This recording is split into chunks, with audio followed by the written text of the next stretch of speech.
महज 30 मिनट में इस राजमहल पर कब्जा कर लिया था भारतीय सेना ने। सिक्किम आज भारत का अभिन्न अंग है, पर यह पर्वतीय राज्य आजादी के समय से भारत का हिस्सा नहीं था। बुद्ध परंपरा को मानने और गर्म पानी के झरनों वाला सिक्किम देश 15 अगस्त 1947 के बाद से भारत की तरह ही एक आजाद देश था और इस पर राज कर रहा था नामग्याल राजवंश। दरअसल सिक्किम आजाद इसलिए था क्योंकि सिक्किम के नामग्याल राजतंत्र ने भारत में विलय होने का फैसला ठुकरा दिया था, पर इंदिरा गांधी के शासनकाल में 15 मई 1975 के दिन सिक्किम को आधिकारिक रूप से भारत में शामिल कर उसे भारत का 22वां राज्य बना दिया गया और उसके बाद से सिक्किम में नामग्याल राजवंश के शासन का सूरज सदा के लिए अस्त हो गया। भारत में सिक्किम के विलय होने की कहानी बड़ी दिलचस्प है, जिसमें राजनीति, कूटनीति और बल नीति जैसी महत्वपूर्ण तीनों नीतियां शामिल हैं। भारत में जब सिक्किम का विलय हुआ तो उस वक्त चोग्याल का राज था।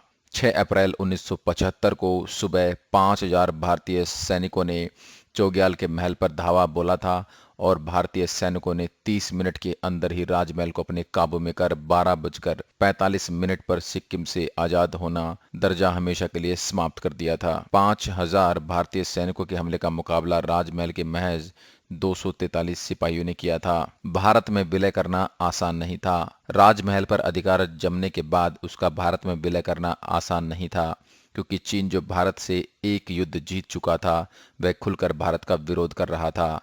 पर इंदिरा की कूटनीति के आगे चीन की एक नहीं चली। इंदिरा ने चीन को तिब्बत पर हमले की याद दिलाकर उसका विरोध को दरकिनार कर दिया। नेपाल के नागरिक भी इस विलय के विरोध में। चीन के अलावा नेपाल के नागरिक भी इस विलय के विरोध में थे। चोग्याल को पद से हटाने और विलय की प्रक्रिया इतनी तेज थी कि सभी लोग अच्छी तरह से कुछ समझ नहीं पाए और चोग्याल ने 8 मई को समझौते पर अपने हस्ताक्षर कर दिए। 2 दिनों के भीतर संपूर्ण सिक्किम राज्य भारत के नियंत्रण में था। सिक्किम को भारतीय गणराज्य में सम्मिलित करने का प्रश्न जनता के सामने रखा गया, जिसमें सिक्किम की 97.5% जनता ने इसका समर्थन किया। कुछ ही सप्ताह के उपरांत 16 मई 1975 में सिक्किम औपचारिक रूप से भारतीय गणराज्य का 22वां प्रदेश बना और सिक्किम में चोग्याल के शासन का अंत हुआ। रॉ ने अहम रोल अदा किया। भारत की सिक्किम पर जीत सुनने में जितनी आसान लगती है, वास्तव में इतनी आसान नहीं थी। भारत की इस जीत में भारतीय खुफिया एजेंसी रॉ ने अहम रोल अदा किया था।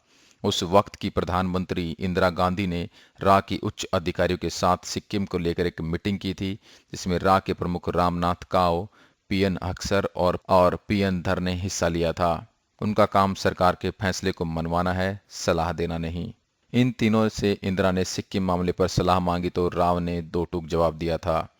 उनका काम सरकार के फैसले को मनवाना है, सलाह देना नहीं। और उसके बाद ही सिक्किम विलय की खुफिया प्रक्रिया शुरू हो गई थी। देश और दुनिया की अन्य खबरों के लिए आप हमारे चैनल को लाइक करें, शेयर करें एंड सब्सक्राइब करें।